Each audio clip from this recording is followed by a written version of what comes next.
Nous allons donc aborder une problématique assez importante quant à la tentative de compréhension de cette réalité complexe appelée simplement homme.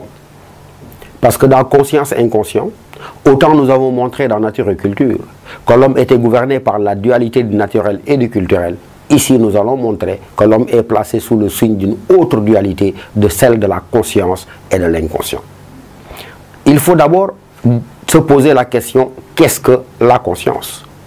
En faisant, comme nous avons l'habitude désormais de le faire, un travail d'approche étymologique, on se rendra compte que le mot conscience est formé du latin cum, plus loin scientia, que l'on traduit mot à mot par avec science.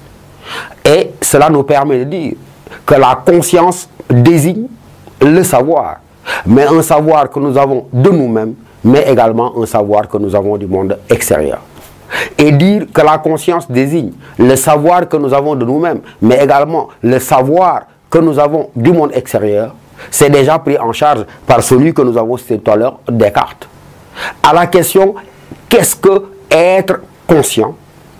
Descartes répondait en disant, je le cite, être conscient, c'est penser, sentir, agir, savoir que l'on pense, savoir que l'on sent, savoir que l'on agit. Fin de citation.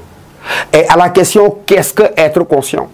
Lorsque ce cher Descartes répondait en disant, c'est penser, sentir, agir, savoir que l'on pense, savoir que l'on sent, savoir que l'on agit, c'était une manière de montrer que la conscience désigne le retour réflexif de l'esprit sur lui-même, par lequel il se rend compte de ce qu'il fait, mais également se rend compte du monde extérieur dans lequel il vit. Cela permet traditionnellement de distinguer deux niveaux de conscience. Ce qu'on appelle la conscience psychologique et ce qu'on appelle également la conscience morale. La conscience psychologique n'étant rien d'autre que ce savoir que nous avons de nous-mêmes. Alors que la conscience morale, vous l'imaginez aisément, elle désigne notre capacité simplement à obéir et à distinguer clairement le bien du mal. C'est dans cette perspective-là qu'il faudra signaler d'ailleurs que c'est avec Descartes que pour la première fois, la conscience va accéder mais à la dignité d'un concept éminemment philosophique. Parce que c'est Descartes qui le premier fait dans son vocabulaire du cogito, c'est-à-dire de la conscience, la vérité première et en même temps la terre natale de toute forme de vérité. Vous connaissez le raisonnement de Descartes, consistant à dire très clairement que ce n'est rien d'autre que par la conscience que l'homme peut découvrir, mais toutes les vérités qui se rapportent à lui et qui se rapportent au monde dans lequel il vit. C'est Descartes qui nous enseigne de façon magistrale, mais que, et ça vous le comprenez, la découverte du cogito chez Descartes est précédée par une vaste entreprise dubitative, mais ça veut dire simplement de doute. Vous savez très bien que l'itinéraire spirituel cartésien est l'histoire simplement d'une double déception. Déception de ce qu'il appelle le monde des livres, traduisez sa fréquentation de l'école, et en faisant un jeu de mots, la deuxième déception, elle est relative cette fois-ci à ce qu'il appelle le grand livre du monde. Pourquoi il est déçu par l'école? Parce que, dit-il, aucune des disciplines alors à lui enseigner ne permettait de satisfaire son ardent désir de savoir, à l'exception notoire, dit Descartes, des mathématiques. Qu'est-ce que dit Descartes des mathématiques? Je me plaisais seulement aux mathématiques grâce à l'évidence et à la certitude de leur raison. Et lorsque Descartes disait « je me plaisais seulement aux mathématiques grâce à l'évidence et à la certitude de leur raison », ça veut dire quoi? En dehors des mathématiques, aucune des disciplines n'était apte à acquérir les suffrages des philosophes. Et même la philosophie n'est pas épargnée. Parce que qu'est-ce que dit Descartes? Voyant qu'elle a été cultivée au long des siècles par les plus brillants esprits, je me rendis compte que jusqu'alors, en philosophie, il n'y a aucune question qui ne fasse l'objet de disputes et de controverses. Ça veut dire quoi? Que même la philosophie, elle est balayée par Descartes. Je ne parle pas de la poésie, je ne parle pas de la grammaire, de l'histoire, bref, de toutes les autres disciplines qui lui ont été enseignées. Déçu par l'école, Descartes se dit, cette vérité que j'ai échoué à travers le livre, peut qu'en me mettant à ouvrir les pages du grand livre du monde, je vais la découvrir. Il commence un vaste tour d'Europe et du monde. Il quitte la France natale, entre autres, va en Belgique, va en Suède, en Stockholm, va en Allemagne. Bref, au terme de ce tour d'Europe et du monde, même constat de déception. Mais pourquoi? Parce que cette fois-ci, dit-il, je me rendis compte que le monde est est marqué par la diversité des peuples, des coutumes et des opinions, à tel point que ce qui était vrai ici était faux là-bas, ce qui était bien ici était mal là-bas, ce qui était vice ici était vertu ailleurs. Et donc, déçu par l'école, déçu par les livres, par le monde, Descartes dit, cette vérité que j'ai perdu mon temps à chercher à l'école et à travers le monde, peut-être qu'en revenant dans l'intimité de ma pensée, je vais la découvrir. Et c'est ainsi que le cogito va surgir comme vérité première. Ça veut dire quoi? Comme la première certitude indubitable et inébranlable. Parce que Descartes dit, j'ai beau douter de tout, mais je ne peux pas douter que je suis en train de douter. Or, douter c'est penser et penser c'est être. C'est le sens de sa fameuse formule connue de Descartes, cogito ergo sum, je pense donc je suis. Mais lorsque Descartes dit cogito ergo sum, je pense donc je suis, il était en train de dire je suis en tant que quoi? Il ajoute en latin en tant que res cogitans, traduisez en tant que substance pensante. Il dit lui-même quelque chose dont toute la nature n'est que de penser. Et Descartes dit cette vérité-là est une vérité indubitable parce que encore une fois, j'ai beau douter de tout, de Dieu, du monde extérieur, je ne suis même pas sûr d'avoir un corps, mais Descartes dit je suis au moins sûr simplement d'être pensé. Parce que la pensée par laquelle je pense, même si rien n'existe, la pensée, elle ne peut pas ne pas exister. Et cette découverte de la pensée-là, comme vérité première, fait qu'on considère le cogito, mais comme la terre natale de la vérité dans la perspective de Descartes. Mais cette idée cartésienne, elle va être naturellement, nous sommes en philosophie soumise à un certain nombre de critiques. Parmi les différentes critiques, il y a d'abord une première catégorie de critiques qu'on pourrait appeler la critique phénoménologique. Et la deuxième catégorie de critique sera celle qui sera opérée par ce qu'on appelle les philosophes du soupçon. La critique phénoménologique, je fais allusion à Edmund Husserl, philosophe allemand, chef de file de ce courant de pensée qu'on appelait la phénoménologie.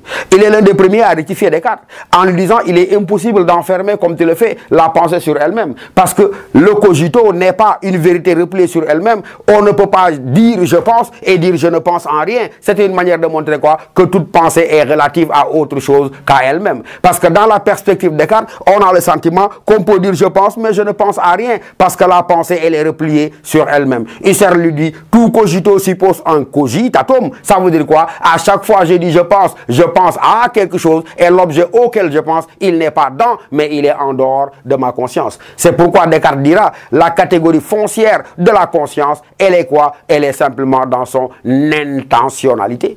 Et lorsque Descartes dit, la catégorie foncière de la conscience, elle est simplement dans son intentionnalité, Sartre dira la conscience elle est décompression d'être. Et lorsque Sartre disait la conscience elle est décompression d'être, ça veut dire la même chose que la conscience, elle ne coïncide jamais pleinement avec elle-même, elle est un moyen par lequel je brise les limites de ma subjectivité individuelle pour aller à la rencontre du monde extérieur. Sartre dira dans son langage assez poétique, en montrant très clairement que véritablement la conscience, elle est un pont par lequel nous sortons de nous-mêmes pour expérimenter le monde extérieur. Vous connaissez la célèbre formule de Husserl, toute pensée est nécessairement pensée de quelque chose. Et Jean-Paul Sartre dira très clairement, connaître, c'est s'éclater vers. La conscience et le monde me sont donnés du même coup. Lorsque le chef de l'existentialisme athée, Jean-Paul Sartre disait, connaître, c'est s'éclater vers. La conscience et le monde me sont donnés du même coup. Ça veut dire, mon cher Descartes, on ne peut pas de façon naïve considérer qu'il y a un moment où je me découvre comme conscience et un moment où je découvre l'existence du monde extérieur. C'est d'un même moment, d'un même élan, en même temps que je me découvre comme conscience. Sartre dit, je me découvre comme conscience dans le monde, par le monde, avec d'autres consciences avec lesquelles je dialogue et échange pour fonder quoi? Mettez entre guillemets ce que Sartre appelle un monde de l'intersubjectivité. Ça veut dire simplement de la communication des consciences. Retenez donc que chez Descartes, rupture entre la conscience et le monde. Une conscience envisagée comme une île enfermée sur elle-même. Chez Husserl et chez Sartre, la conscience, elle est encore une fois réconciliée dans son rapport nécessaire avec le monde extérieur. Mais si vous constatez, aussi bien Descartes, Husserl comme Sartre, ils ont quelque chose en commun. Affirmer que l'homme se gouverne par la conscience. Ils ne divergent que sur la conception, mais qu'ils ont de la conscience. C'est pourquoi la critique la plus radicale, elle va être opérée par ces maîtres en pensée que l'on appelle, depuis Paul Ricoeur, les philosophes du soupçon. Ils sont trois, Marx, Nietzsche et Freud. La critique marxiste consiste à réconcilier la conscience avec le monde. Marx enseigne que la conscience, elle est nécessairement intramondaine. Et lorsque Marx enseigne que la conscience, elle est nécessairement intramondaine, c'est une manière de montrer quoi? Que la conscience, elle n'est pas extérieure au monde, mais que ce qu'on appelle les contenus de la conscience lui sont informés et dictés nécessairement par le monde extérieur. Vous connaissez également la célèbre formule de Karl Marx, philosophe du matérialisme athée et penseur du communisme, qui consistait à dire clairement que ce n'est pas la conscience qui détermine la vie, mais c'est la vie qui détermine la conscience. Et lorsque Marx dit de manière très célèbre, ce n'est pas la conscience qui détermine la vie, mais c'est la vie qui détermine la conscience, c'est une manière de montrer encore une fois le lien indéfectible qu'il y a entre la conscience et le monde. Rappelez-vous également la critique qui est opérée par celle de Nietzsche, visant à montrer que tout ce qu'on dit et qui serait relatif au pouvoir de la conscience n'est qu'une forme d'illusion. Parce que Nietzsche est l'un des premiers à dire, mais que véritablement la conscience elle-même, elle est lacunaire. Il y a une autre faculté, mais qui est autre que celle de la simple conscience. Et Nietzsche dit, toute notre vie entière pourrait se dérouler sans que tout ceci ait besoin d'entrer dans la conscience. Lorsque Nietzsche disait, meurtrier de Dieu, philosophe athée par essence, il disait très clairement que notre vie entière pourrait se dérouler sans que tout ceci ait besoin d'entrer dans la conscience. Il considère que la science, elle, est chose superficielle. Mais la critique la plus radicale, elle va être l'œuvre de celui-là qui sera l'inventeur de cette discipline qu'on appelle la psychanalyse et qui n'est autre que le médecin viennois autrichien Sigmund Freud. C'est Freud qui est véritablement le premier à détrôner à la suite de Nietzsche de façon radicale le primat de la conscience. Nietzsche dit toute l'histoire des idées a chevauché, mais le cheval d'un mensonge. Quel est ce mensonge-là? C'est penser que l'homme ne se gouverne que par la conscience. C'est par cette conscience qu'il est au-dessus de tout ce qui existe. Freud dit très clairement, oui, il y a une dimension conscience, mais pour les 9/10 de sa vie mentale et psychique, l'homme est gouverné, non pas par cette conscience-là, mais par ce que Luis Althusser appellera le continent inconscient. Une manière pour Sigmund Freud de dire que pour l'essentiel, la conscience, elle n'est que ce qui apparaît. Vous connaissez la formule, la conscience est seulement la face visible de l'iceberg. Mais pour l'essentiel, l'homme est déterminé, non pas par cette face visible de l'iceberg, mais par la face cachée et immergée, qui n'est autre encore une fois que celle de l'inconscient, qu'il considère comme l'essentielle réalité de la vie psychique et mentale de l'homme. Et donc c'est une véritable révolution dont est porteur le freudisme et la psychanalyse. Une manière de décentrer, de détrôner véritablement la conscience. Vous connaissez également la formule tant usitée consistant à dire désormais, comprenez avec la découverte de l'inconscient, le moi, c'est-à-dire la conscience, n'est plus maître dans sa propre demeure. Et lorsque ce cher Sigmund Freud, fondateur de la psychanalyse, enseigne que désormais le moi, c'est-à-dire la conscience, n'est plus maître dans sa propre demeure, pourquoi? Parce qu'il a été détrôné par un nouveau roi, et ce nouveau roi n'est autre simplement que l'inconscient.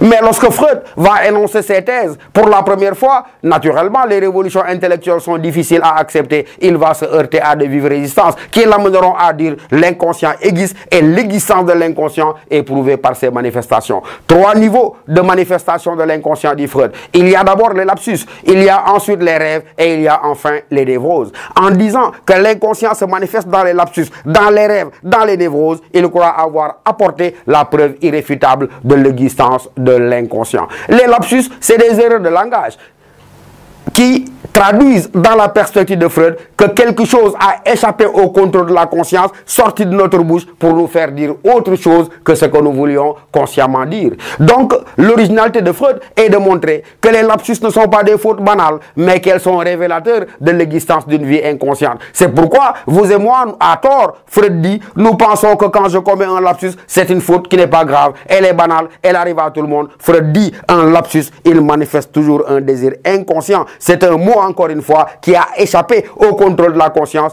et donc ne peut relever que simplement de ce qu'il appelle l'inconscient. 2 types de lapsus. Quand j'écris, c'est un lapsus calami. Quand je parle, c'est un lapsus linguae.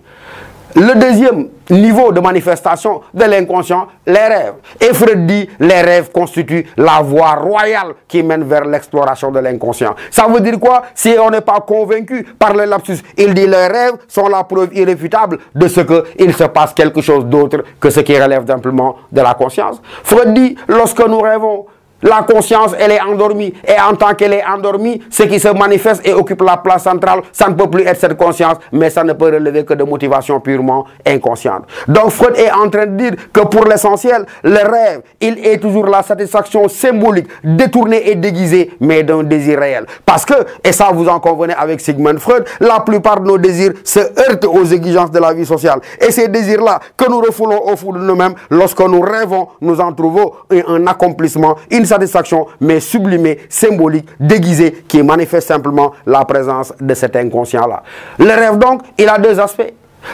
Le rêve tel que je le rencontre le matin au réveil, qui a un aspect décousu, désarticulé, et le rêve tel que je l'ai vécu dans le sommeil. Pourquoi justement j'éprouve de la difficulté? J'ai le sentiment que c'est des morceaux à part. J'ai le sentiment que c'est un ensemble totalement décousu et incohérent. Parce que Freud dit, les trous qu'il y a consiste simplement en des aspects qui sont incompatibles avec la vie sociale. Et les aspects du rêve qui sont incompatibles avec la vie sociale, quand je le raconte, la conscience, elle est éveillée. Et quand elle est éveillée, elle joue son rôle de censure, faisant que j'ai du mal à recoller les morceaux. Mais la véritable signification des rêves ne restera pas là. Elle est relative d'un effort d'interprétation. Et enfin, les névroses, qui sont des troubles du comportement, dont l'origine relève à la première enfance. C'est des chocs traumatiques que nous avons subis, qui apparemment n'ont pas laissé de traces, mais qui plus tard vont laisser place à véritablement un comportement déviant. Vous connaissez la fameuse formule consistant à dire l'enfant est le père de l'homme. Et dire que l'enfant est le père de l'homme, c'est montrer que l'enfant qu'on a été déterminera l'adulte qu'on sera dans 20 ans, 30 ans et 40 ans plus tard. Dans tous les cas, avec les lapsus, avec les rêves et avec les névroses, le médecin viennois, fondateur de la psychanalyse Sigmund Freud, a fini de montrer la preuve palpable de l'existence de l'inconscient. Et après, il va proposer, ce même Freud, une description de la vie mentale de l'homme en 3 instances. La première, dans la première topique, qui date de 1900, c'était la conscience, le préconscient et l'inconscient. Mais Freud va abandonner cette première topique-là au profit d'une deuxième topique qui restera définitive en 1929 et qui va diviser en 3 instances, le ça, le moi et le surmoi. Le ça, c'est la partie animale, le siège des désirs, des instincts et des pulsions. Le moi, c'est la conscience qui joue un rôle de contrôle, de censure, de défense de notre personnalité. Et le surmoi, c'est une sorte de conscience morale qui relève de l'assimilation des interdits parentaux. Et donc, ce qui se passe, c'est que Freud est en train de nous montrer que l'homme n'est plus cet être lucide, entièrement obéissant à la conscience, mais que l'homme est tiraillé entre ce qui relève du moi, ce qui relève du ça et ce qui relève véritablement du surmoi. Ces tiraillements-là a pour conséquence la production d'angoisse. Ça veut dire quoi? L'individu ne sait pas ce qu'il faut faire. Doit-il obéir au ça? Doit-il obéir au moi? Doit-il obéir au surmoi? Dans tous les cas, l'originalité de Freud sera de montrer encore une fois que l'homme, il est semblable à Oedipe, croyant maître de lui, agissant de façon consciente, volontaire, alors qu'en réalité, il n'est que le jouet. Il est conduit comme un aveugle par des motivations échappant totalement au contrôle de la conscience et qui lui viennent directement de l'inconscient. Ce qui n'a pas empêché qu'il y ait de violentes critiques. Certains ont tenté de dire, écoutez, lorsque Freud nous enseigne que pour l'essentiel, gouverné par son ça, ses instincts et ses pulsions, il réduit l'homme à l'animal. Rappelez-vous la critique de quelqu'un qui s'appelle Alain, disant, je le cite, le freudisme est l'art d'inventer en chacun de nous un animal redoutable. Fin de citation. Et lorsque ce cher Alain disait, le freudisme est l'art d'inventer en chacun de nous un animal redoutable, il reproche à Freud de tirer l'homme vers le bas et de réduire l'homme à l'animal. Rappelez-vous également la critique de Jean-Paul Sartre, chef de file de l'existentialisme athée, nous disant très clairement que ce que je refoule, ce qui semble relever de la conscience, de l'inconscient, relève véritablement de la conscience. Et que dans la perspective de Jean-Paul Sartre, accepter l'idée de l'inconscient, c'est déresponsabiliser l'homme. Et déresponsabiliser l'homme, c'est l'arracher à sa liberté qui le définit authentiquement dans la perspective de Jean-Paul Sartre. Une manière de dire quoi? Que quand bien même l'inconscient existe, il serait dangereux d'exagérer son importance. Parce que exagérer l'importance de l'inconscient, c'est faire tomber la barrière entre l'homme et l'animal. C'est dire quoi? Qu'à chaque fois, je peux agir, je peux violer, je peux agresser et me réfugier derrière l'idée de l'inconscient, mais comme simplement un moyen de me dédouaner. Et c'est pourquoi donc, on devra dire que Freud a enrichi la compréhension de cette réalité complexe appelée l'homme. Dans toute l'histoire des idées, on le définissait par la conscience et par la seule conscience. L'originalité de Freud de dire, oui, l'homme est conscient, mais ça c'est simplement le 10e, et que pour les 9 dixièmes, il est gouverné par des motivations, encore une fois, qui échappent au contrôle de la conscience et de manière souterraine ne lui viennent directement que de l'inconscient.